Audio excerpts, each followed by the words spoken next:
Welcome to This Explainer. Today we're diving into something really fascinating, a rigorous academic look at one of the most hotly debated issues in modern Islamic theology. And look, we're not just talking about ancient, dusty theory here. This is a very real, very present debate. It literally drives the real-world behavior of modern Islamic political parties, not to mention the intense rhetoric you often hear flying around during election seasons today. We're going to be looking at the friction, the serious tension that exists between secular parliamentary systems and the concept of divine legislative authority. Specifically, we're mapping out this complex theological disagreement in Sunni thought. The big question is, does participating in these modern political systems constitute disbelief or kufr? And if it does, in what sense? Now, as we unpack these complex frameworks, our goal is 100% objective understanding. We're just here to clearly illuminate the scholarly landscape so you can really grasp the mechanics of this profound debate. All right, let's dive right in. So, to guide our analysis, here is our roadmap. We're going to start with the core theological dispute, then check out the Athari perspective on action, and follow that up with the Kalam perspective on belief. After that, we'll look at the realities of legislating the haram and halal, touch on mitigating excuses, and finally, wrap up with the absolutely cautious approach to takfir. This structure is going to make sure we impartially evaluate the foundations of both major perspectives. Section 1. The core theological dispute.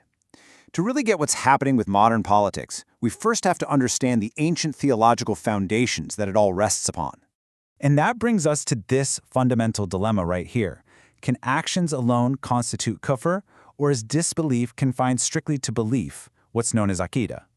Honestly, this question acts as the great dividing line between two major theological traditions. Think about it.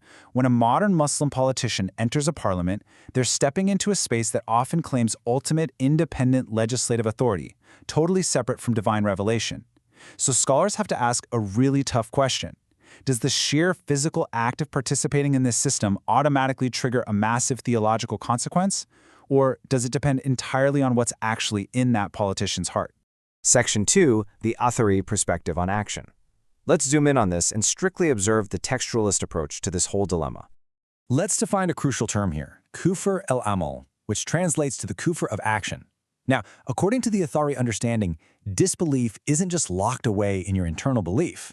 There's this distinct category where outward physical acts can, in and of themselves, constitute disbelief.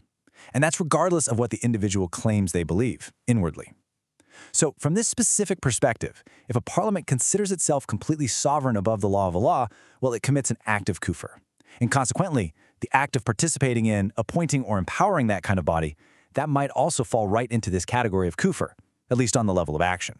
But, and this is a massive distinction in the Athari legal tradition, just labeling the action doesn't automatically mean every single individual participant is suddenly a disbeliever in the absolute sense. It's not that simple. There are actually two distinct steps. Step 1 is declaring the act itself to be kufr. Step 2 is declaring a specific individual to be a disbeliever, which is a process known as takfir. So while the action of participating in a secular parliament might be labeled kufr, moving to step 2 and actually declaring a person outside of Islam, that is a completely separate and highly cautious legal process. So here is the ultimate dividing line we're looking at. On one side, you have the Athari view, where disbelief can absolutely manifest as an outward action. And on the other side, you have the classical Kalam view, which represents Ash'ari and Maturidi theology, where disbelief is seen primarily as an internal matter of belief. Having thoroughly mapped out the Ash'ari textualist approach, let's pivot and see exactly how the classical Kalam tradition handles this exact same political reality. Section 3. The Kalam perspective on belief. Under this framework, actions alone generally do not expel someone from Islam unless those actions clearly reflect an inner rejection of core Islamic doctrines. In the Kalam view, a person who inwardly believes that Allah alone is the ultimate lawgiver might still engage in parliamentary politics for, well, strategic reasons.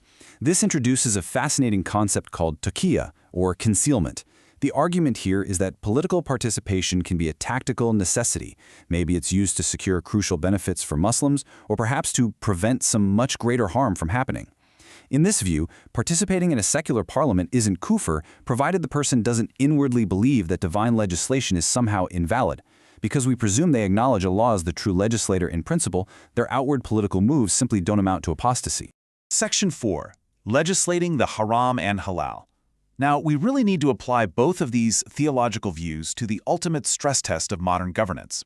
I mean, what actually happens when a parliament legalizes something a law has explicitly prohibited, like interest or prostitution, or, on the flip side, prohibits what a law has permitted? From that pragmatic, kalam-oriented approach, the person's intention remains the absolute deciding factor. Supporters of this reasoning rely on a few key arguments. First, they argue the Muslim legislator isn't internally endorsing the permissibility of the haram thing. Second, they might just be accepting its legal status within a modern state framework to avoid much larger disasters, things like massive civil unrest, foreign intervention, or total societal destabilization. And third, their ultimate goal is gradual reform, not some kind of immediate explosive confrontation. Because of all this, they maintain that these legislative compromises, even if they're totally considered sinful, don't just automatically trigger a ruling of kufr. Section 5. Excuses and good assumptions. This naturally leads us to the mitigating factors that scholars use to actually navigate the messy, complex reality of Muslims operating inside secular governments.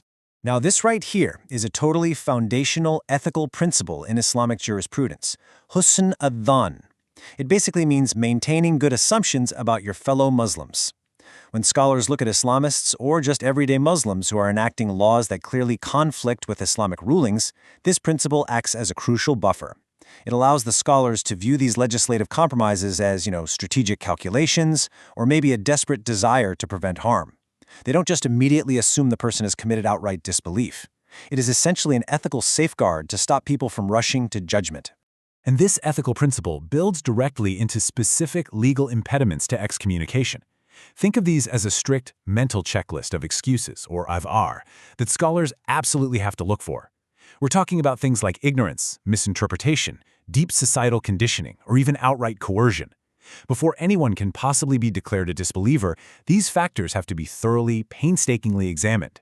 So when critics are out there asking, hey, why aren't these individuals in parliament declared disbelievers for these apparent acts of kufr? Well, the answer almost always lies in these plausible excuses. Their mere presence completely prevents that severe ruling of disbelief from being applied to the specific individual. Section 6. The cautious approach to takfir. Now, despite these deep fundamental divides over whether sovereignty is an act of disbelief or how broadly we should apply these excuses, there is actually one very clear unifying baseline across mainstream Sunni scholarship.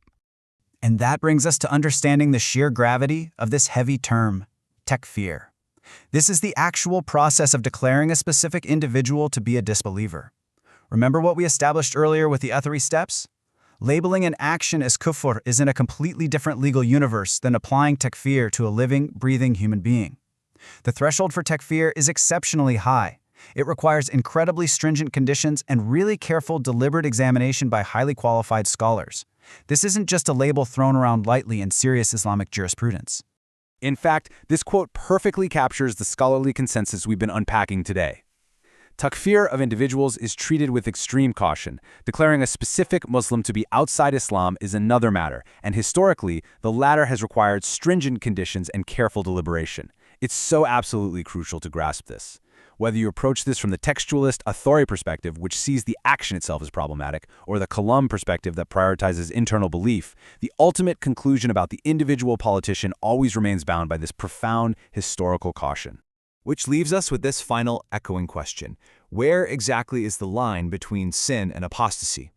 When a Muslim is trying to navigate the incredibly messy, compromising reality of a secular parliament, are they just engaging in strategic necessity? Are they committing a grave sin? Or are they actually crossing the line into disbelief? As we've explored today, the answer really depends heavily on which theological framework you apply, and exactly how strictly you weigh the complex excuses of our modern world. Thank you so much for joining me for this explainer. I really hope this structured look into Sunni theological thought has given you a much clearer, nuanced grasp of this intensely debated topic. Keep questioning, and as always, keep learning.